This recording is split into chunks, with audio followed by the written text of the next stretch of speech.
So 3 intermediate level exercises to strengthen the proximal hamstrings. I would actually argue that these skew more towards the advanced level, but you can absolutely modify them as much as you need by giving a little bit of hand support or adjusting the spring weight. So I've got 1 medium spring and 1 light spring. Of course, you can change that. As I just mentioned, the lighter it is, the more challenging this will be. So we're facing the side of the Reformer here. This leg is going to be nice and stable, nice and stationary, bringing one foot up into a little bit of turnout, or a lot of turnout, right beside the shoulder rest. So it's essentially like a side lunge, and I really like this one for clients that are trying to get back into triangle pose or deep warrior pose for their yoga practice, or anybody that needs that proximal hamstring work. So we're going to slide out. If you want to hold it there, you absolutely can. And then if we wanted to add some rotation, just to get the different fibers of the hamstring, you'll see me carry that rotation through to the next exercise as well. But this is just a really nice way to start because we still are able to access some of the support from a nice, stable stance leg on the other side. So if we want to make this a little bit harder, I'm going to show you how to do that with the arc barrel. Okay, so here I've got the arc barrel on the top of the carriage pressed up against the shoulder rests. The foot bar is about 1 notch from the bottom, so I've got a little bit of height here, but not too much. And I've got 1 medium and 1 light spring, or if you want 1 full spring or 1 heavy spring is also fine. We're going to take the platform extender, cover up those springs, take a non-stick mat or a sticky mat here, and place that onto the arc barrel. So I'm just going to say this is really tricky to get in and out of, so please proceed with caution. If you have a client, please make sure that you're confident in their balance before you go into this exercise. So we're going to have 2 hands onto the sides of the arc barrel. 1 leg is up onto the side here, so just off the apex, off the top, so I'm not directly on top here. So we're going to come into this lunge.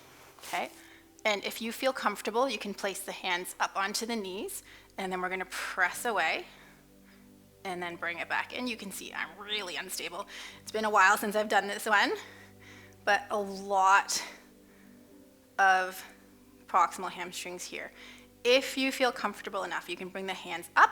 You can add a little bit of rotation here. See if you can get those different fibers. Come back in. Whew. This is hard, guys.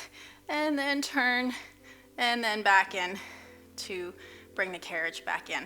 So when you're doing that one, always bringing the hands down to get in and out. Be very careful. And we're going to move on to the next one. So this is a variation of single thigh stretch. We have 1 medium spring and 1 light spring, just like the other 2 exercises, but the foot bar is now all the way up to the top. Feet are against the shoulder rest to start. We're going to place 1 leg up onto the foot bar, finding some nice solid heel contact or just in front of the heel there. So single thigh stretch is just keeping the hands down and pushing out to dumb it down, or sorry, to really be quite reductive with that exercise. It's a lot more than that, but that's what it looks like. So for this one, if we want to get more active hamstring or more eccentric loading through the hamstring, we're going to bring the hands onto the knees to start. We're going to press away, keeping neutral positioning on the stance hip. Ooh, almost lost it.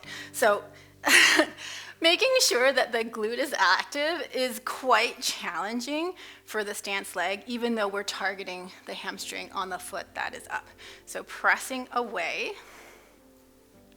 We're going to find a nice straight knee. I do not have super long hamstrings like some people, so that's kind of where I feel comfortable. We're working that hamstring, and then we're coming back in nice and slow. So as I said before, if you want to add some rotation to get the medial and lateral fibers, then you can absolutely do that as well. We're going to press back. No hands. More stability, please. Come on, body. And then we're going to turn one way, and then we're going to turn the other way.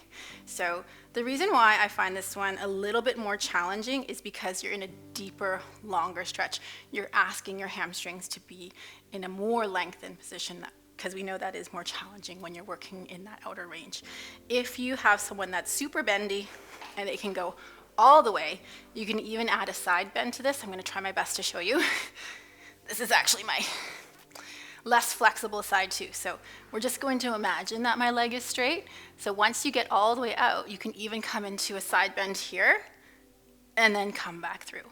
So if you want to get like a deep stretch, that can be quite a nice one, but absolutely lots of stability through the stance hip at the same time.